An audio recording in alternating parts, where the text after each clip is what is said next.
como alvo a comunidade drusa, a minoria dissidente do Islão que vive entre a Síria, o Líbano e o norte de Israel.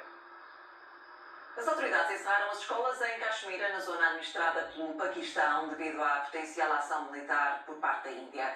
As escolas religiosas islâmicas, conhecidas como madraças, vão encerrar durante pelo menos 10 dias, numa altura em que as tensões entre a Índia e o Paquistão aumentaram na sequência do ataque mortal da semana passada.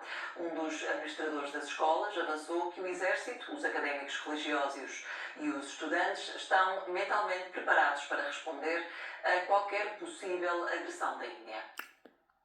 Os Estados Unidos estão a desenvolver esforços diplomáticos para atenuar estas tensões, depois da Índia acusar o Paquistão de estar envolvido no ataque que matou 26 civis em Caxemira. O repórter da CNN Internacional, Nick Robertson, revela mais detalhes a partir de Islamabad. Pakistan's army tested combat readiness Thursday, training, they say, meticulously planned to simulate battlefield conditions. Tanks, troops, artillery and fighter jets brought together, far from the front lines with India, but a message for India nonetheless. Pakistan's Army Chief of Staff saying, let there be no ambiguity. Any military misadventure by India will be met with a swift, resolute and notch-up response. While Pakistan remains committed to regional peace, our preparedness and resolve to safeguard national interests is absolute.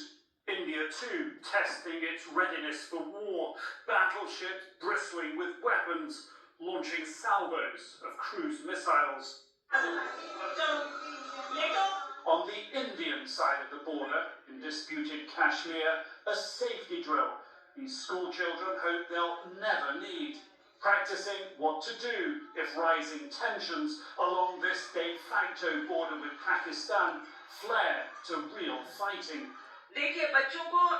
Usually 90% of the children living near border areas are aware of the safety measures, but we still need to make sure that they understand the need to keep themselves and their juniors safe.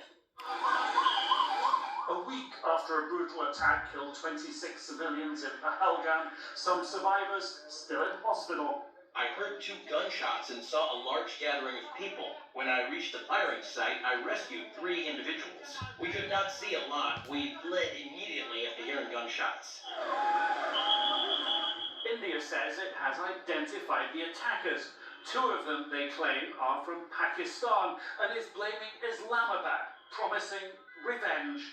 India will identify, track and punish every terrorist and their backers.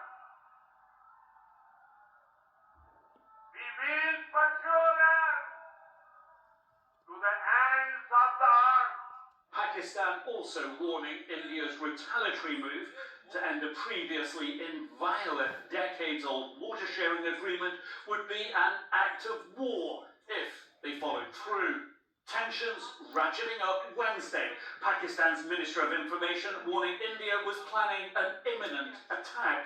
Asked by CNN Thursday, he demurred on details. Can you share what that intelligence is, sir? We had very reliable, very authentic intelligence at the operational level. Obviously, operational details cannot be shared, but we had confirmed reports that India will attack Pakistan, and this is not the first time.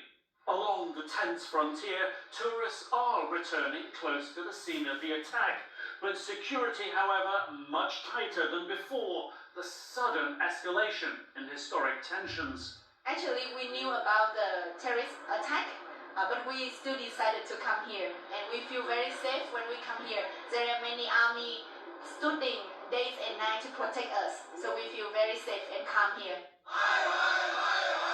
US, China and UN officials are urging calm, hoping, as it has in the past, diplomacy will prevail. But these 2 nuclear-armed neighbours have blown past international interventions before.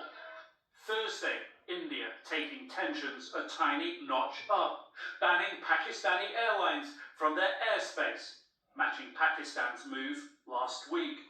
Nick Roberts Metropolitan CNN, Islamabad, Pakistan. Um sismo de magnitude 7.4 sacudiu